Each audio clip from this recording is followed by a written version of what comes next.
Bale, ito may titingnan tayo na baterya. Tingnan natin yung loob.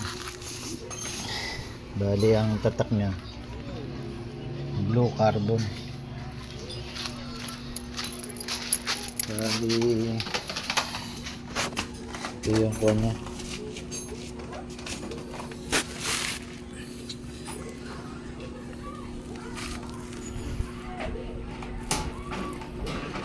Ito model niya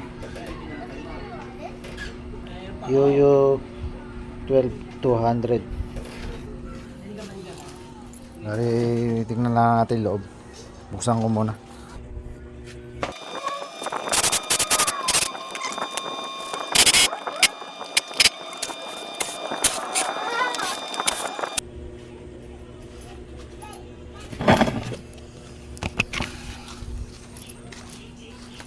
Bali, ito na yung loob. Dito sa side na to okay pa, walang problema rito. Kaya na pagdating dito sa likod, ay nako, nagkorosyon na, hinahin na ng ito, nagkapit lahat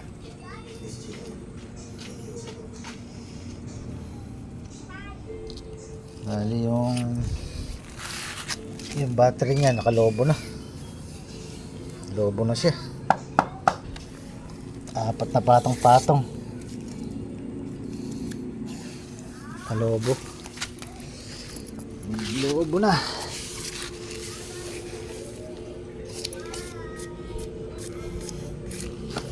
Bali, nahugot pa yung kanyang sa niya, sa BMS niya, sa loob nahugot.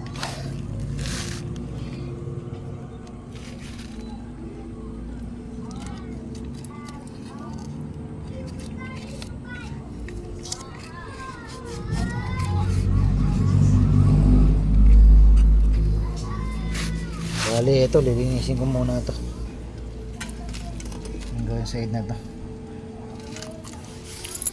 Bali, testerin muna natin.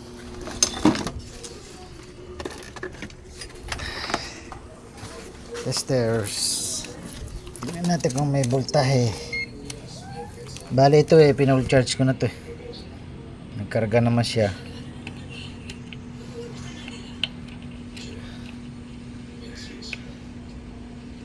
Bakit yun 8 volts na lang. 8 volts. Bakit yan? Try natin lagay yung ilagay natin to sa sakit na to. Baka nahugot lang.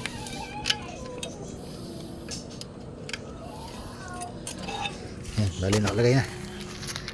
Nalagay ko na siya. Ayan. Testerin ulit natin.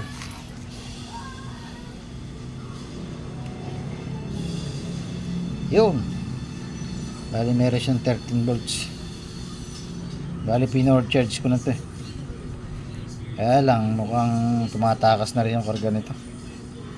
Dapat kung buo ito kahit mga 13 mahigit to, 13.4 42 ganun. Medyo mababa na rin kahit nakaka-charge lang.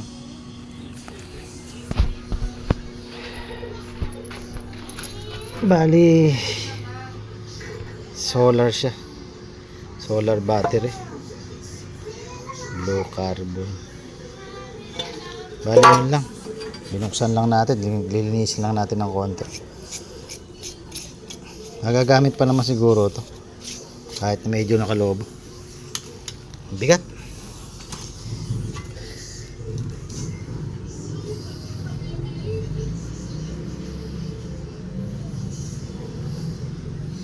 Bali, ang rated voltage lang pala niya ito 12.8.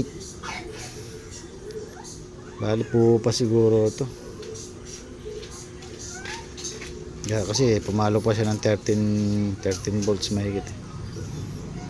Goods pa to. Kaya lang nakalobo na. Yan, nakalobo. Buntis. Lahat sila. Baka kung walang ganung tali, baka mas lumobo pa ng husto. Okay na.